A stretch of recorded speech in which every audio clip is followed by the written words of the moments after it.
Are we crazy? Definitely, maybe.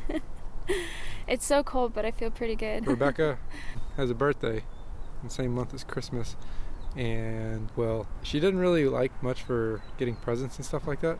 So I like experiences. She likes experiences. And so instead of a present this year, for I guess this is her Christmas/birthday, I got her some Christmas stuff, but instead of that, for one of the things, I just decided, hey, let's go on a trip. We're going on an adventure. We're gonna go camping. Yeah. I wanted to surprise her, but this would not have been a good idea, trying to surprise you with this and saying, hey, load up in the truck. Too much planning. Kind of takes a little bit of prep. So we're gonna hit the road. It's gonna be dark by the time we get there, but it's all part of the fun. Yeah. Let's go.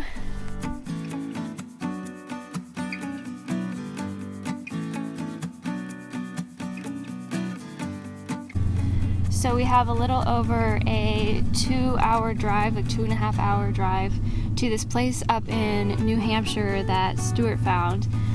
It looks really, really cool. I wouldn't have been down to do any kind of camping in the middle of winter, except for the fact that this place looks like it's pretty set up for it. It's not your typical camping in a typical nylon tent setup. It's pretty nice. So I'm very excited, and I think it's going to be a lot of fun. It's also going to be a challenge, and I don't know, it's just nice to get out of your routine sometimes and do something different and kind of just see where the journey takes you a little bit.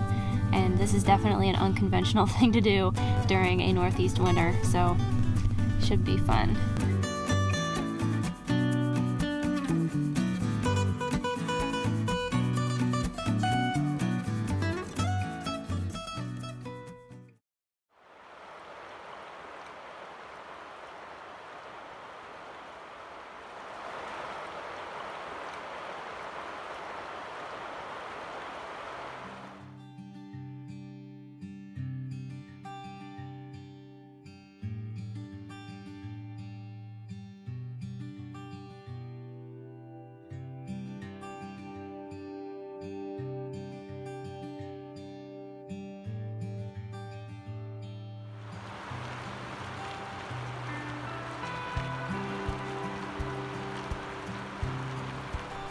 We got in really, really late last night and couldn't see a thing, and we were just like slipping and sliding on our way to the camp because you park a little ways away and then they say it's a 1/4 mile hike. It's the longest 1/4 mile hike I've ever seen. Like maybe 1/4 mile as the crow flies, but definitely not in reality. 1/2 mile or more. So you have to go around this creek that's not small. No. Relatively flooded. Yeah. But we got everything into the tent, got everything set up. We're essentially staying in the catfish of like glamping setups, because the way that it was advertised in Airbnb versus the way that it actually is, two different things. I think they took all their pictures and wrote all their little blurbs about it when it was brand new. Yeah, so like 5 or 10 years ago. Yeah, I'd say 5 years ago. And it does not look like that anymore. The floor is falling out, the stove is like, needs some TLC. It all works, but it's just in rough shape. Not beautiful. Oh, this is the creek that we tried to cross in the middle of the night. Right now we're just out and we're kind of just exploring, letting the dogs run around and get out their energy, and it helps us stay warm too. And everything is just covered in snow. Like there's piney woods everywhere and the creek by our camp. It's really beautiful. It's just really cold.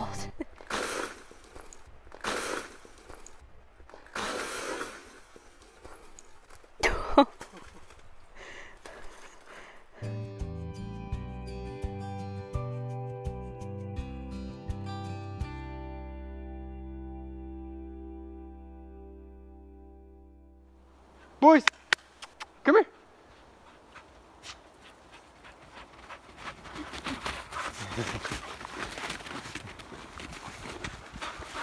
Oh, such happy faces. We hiked to the top of this big old hill And there's just another hill after that, but I wanted to see what was on the other side, and it's just another hill. And we get to the top, and I grab a handful of snow, and I'm like squishing it up to eat it. And Stuart goes, "You know that dehydrates you, right?" And I'm like, "I think it just doesn't hydrate you as well." And he's like, "Well, yeah, but your body burns more energy to melt it and stuff." And as I'm just like eating pieces of snow, and then he's like, "I'm gonna eat some too." Oh yeah, bud. Just some liquid. We have water. We're not dying. We're so hard up now. We're eating snow. Probably gonna burn some pine needles for lunch. Some bark sounds good.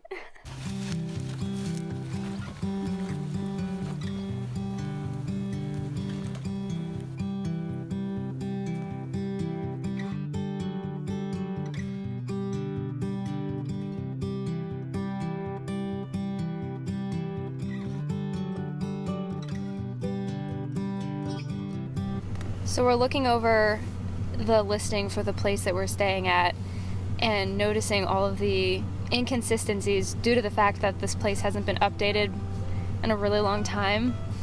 First of all, there's the pictures. There's one of this stove. Maybe you'll see it, maybe not. Anyways, the pipe is shiny. That was a couple of years ago, and it was new. Everything's very, very, very clean and not worn out. The floorboards aren't like caving in, which is a thing. Just a couple in the back. It's not like in a common area, which is weird as well, but yeah. Let's see. Upon arrival, you'll find a garden cart or an oversized wheelbarrow, or both, depending on the season, to help transport your gear to the site. There's a wheelbarrow, but the thing has, I don't know if you've ever used a wheelbarrow, but in front of the wheel, it's got the frame, it keeps going. So essentially, it's in front of the wheel, so you can easily tip it over whenever you're dumping whatever you have. Well, that doesn't work really well going like on a switchback, like up and down ice and snow. Ice and snow are fine, but like it's a nightmare. There's no garden cart. No garden cart. Oh, like a garden wagon or something with like sides would be great. But instead they said like, oh well, we'll have some sleds there for you to use. It's like the plastic kiddie sleds. Yeah, I'm thinking okay, sled. I'm thinking something industrial, like I don't know, like a sled. And no, they're like plastic toboggan style child sleds. It's basically like a rubber floor mat. Basically. Just as good as that. And it's awful to put anything on there. Like all of our stuff was slip sliding down the hill in front of us. Like everything was falling. That was what our night was spent doing, was just like trying to get our gear. And it's not even like we have a lot. I think it's a pretty respectable amount for camping in a what's the term? Not prehistoric. Primitive. Camping in a primitive setting. But the task of getting it from the truck down all the hills, through the frozen creeks, and then to the tent. Over the creek and then back over it, technically. Yeah. It was a nightmare. A small number of pots, pans, and cooking utensils will be kept at the site for your use. We found those this morning. What'd they look like? Like they've never seen soap or water. Ever. And I just feel like if I had an Airbnb, especially something like this, I would go out of my way to make sure that everything is in pretty good condition. Like the tent itself is canvas, which is great. It's pretty durable, but it needs to be maintained, and it hasn't been. It needs to be pressure washed or something because it's molding in areas.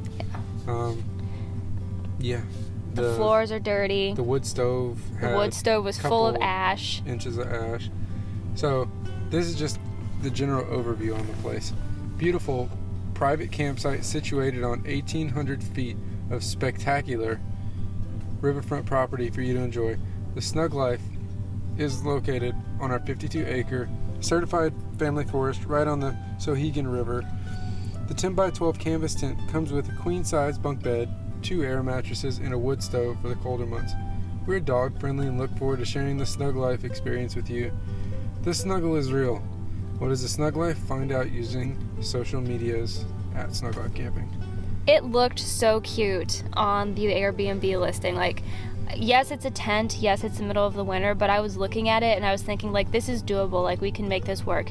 And we're still making it work, and it's still doable, but it's disgusting.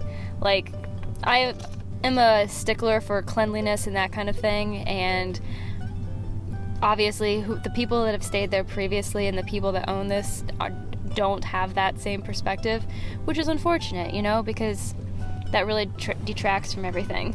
Check this out, and then she'll end up showing you a picture. Yeah. But it looks new, really nice and new. It looks gorgy.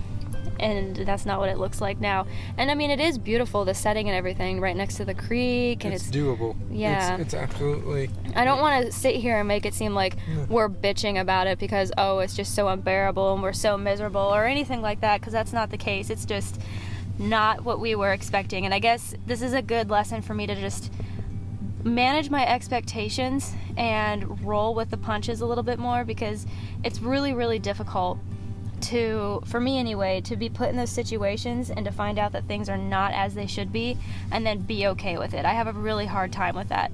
And then Stuart has to put up with it and me being stressed out and unhappy, and it's not a good thing. So this whole experience is a learning experience, if nothing else. People are really nice. Like, the small interaction we had with them was very nice. Maybe just a little bit out of touch.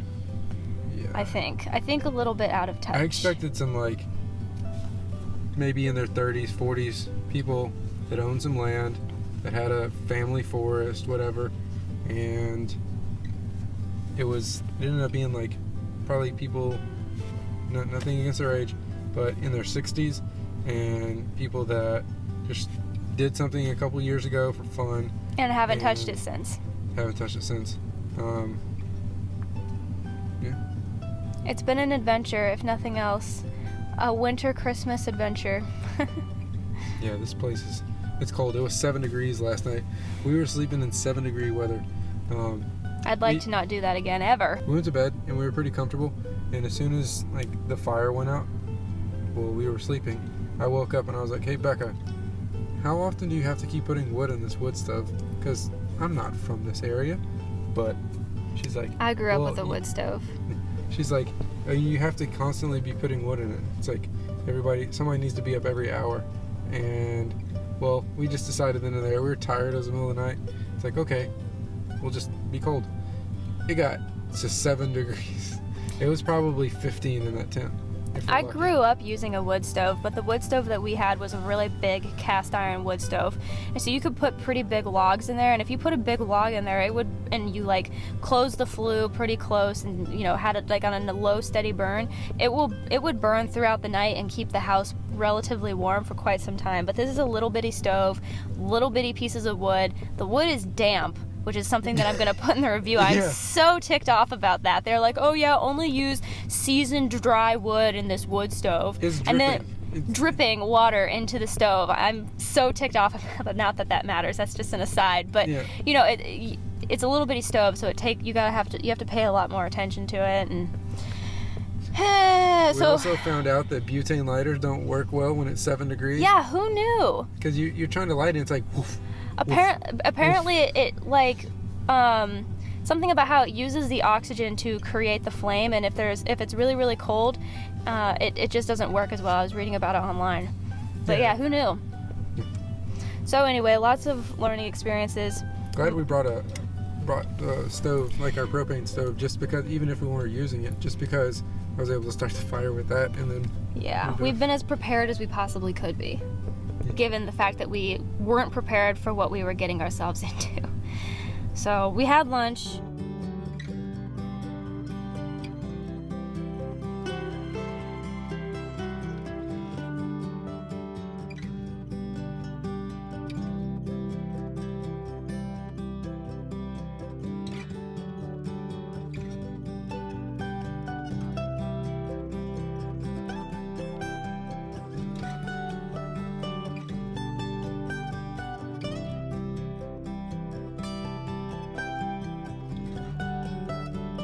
We're in the warmth of the truck now, which feels amazing, and we're kind of trying to figure out what we're going to do next, but... It's about an hour drive to anything other than, this covered bridge. Which is, the attraction around here, which is so funny.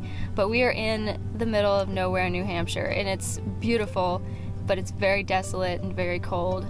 and lots of time for some personal reflection and that kind of thing, which is always a good thing. But I can't imagine, well, I guess I can because I did grow up in a small town like this, but there's just nothing around for miles and miles and miles.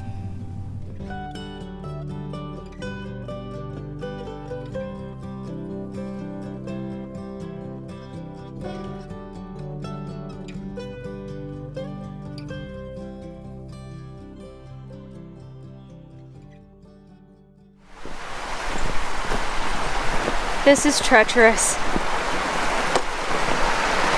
Oh, Stuart, be careful. Are you sure? This really doesn't seem like a good idea.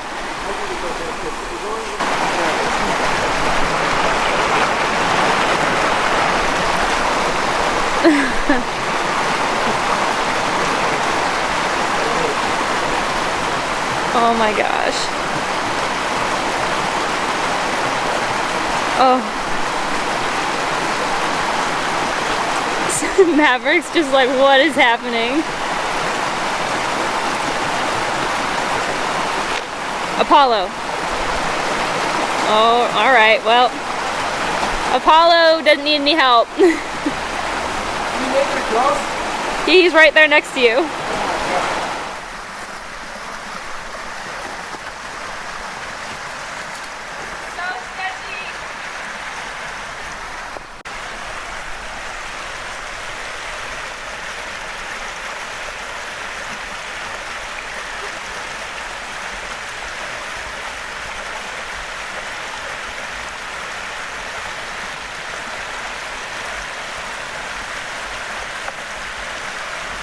That doesn't look too bad. Oh, it feels bad. But it feels real bad. Wow.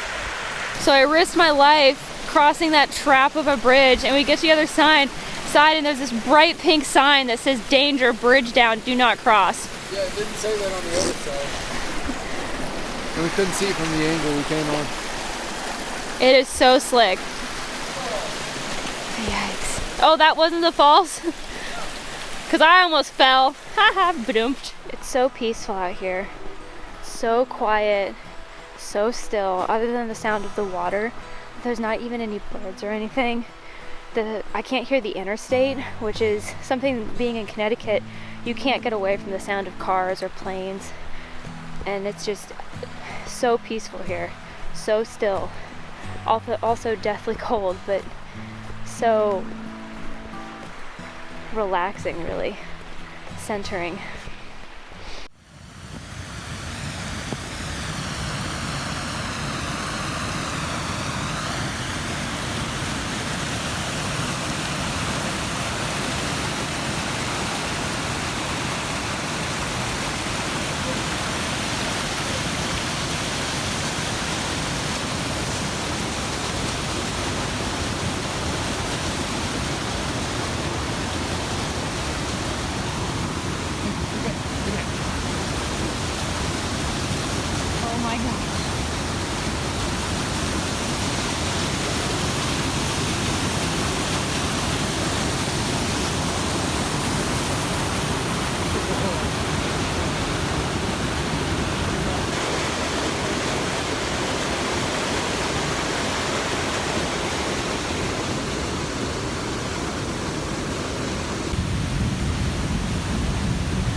Hey, come here.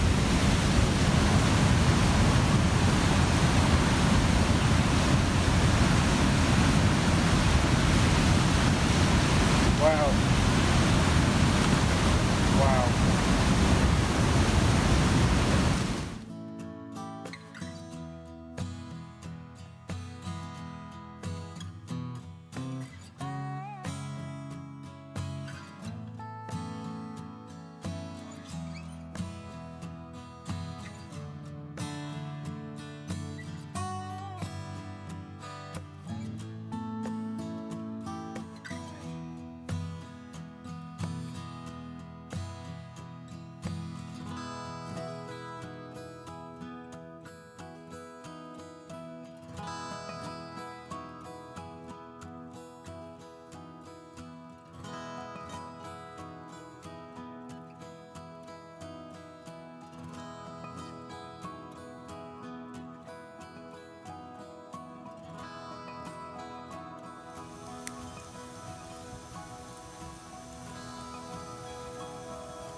crazy how much of a difference just a night makes.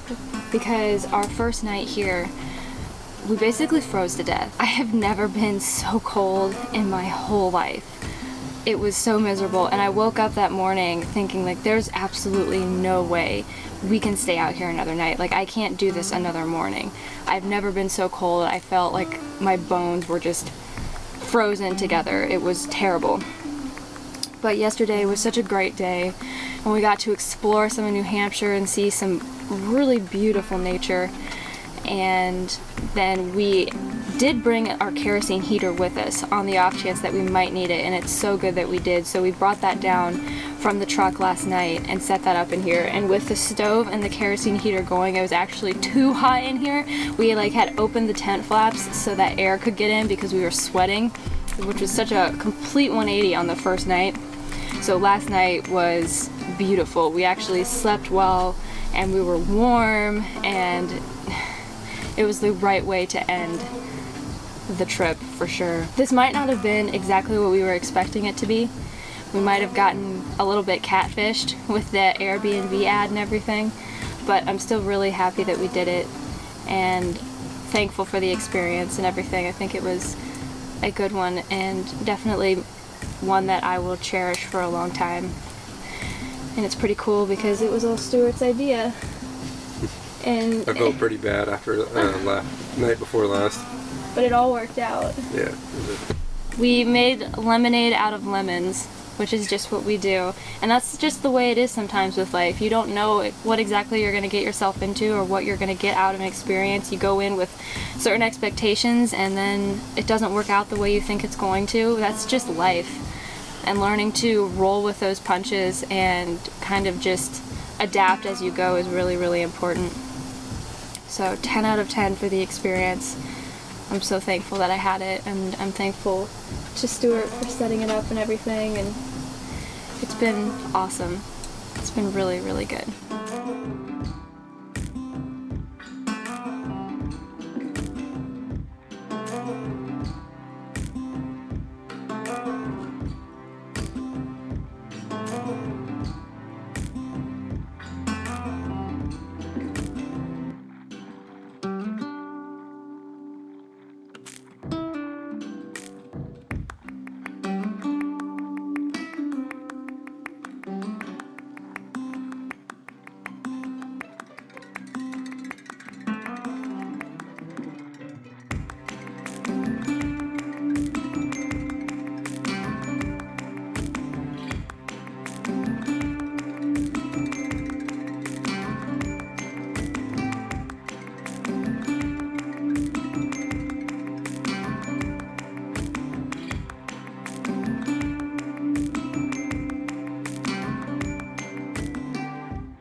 Look for the bare necessities, the simple bare necessities. Forget about your worries and your strife. Hush. Hush, my child. Got everything packed up. We're going to start the arduous trek of getting everything back up to the truck. I think it'll be easier this time though than it was when we were bringing everything down in the dark. We've got some expectations. We've got some daylight. I think it'll be okay. It's been a really, really good trip though, and I'm so thankful that we were able to do it. And we learned some things. And then stick it out. Yeah, get out here and find out it wasn't what we were expecting it to be, and still make it a good trip and still adapt to it and make it something memorable and positive. Yep.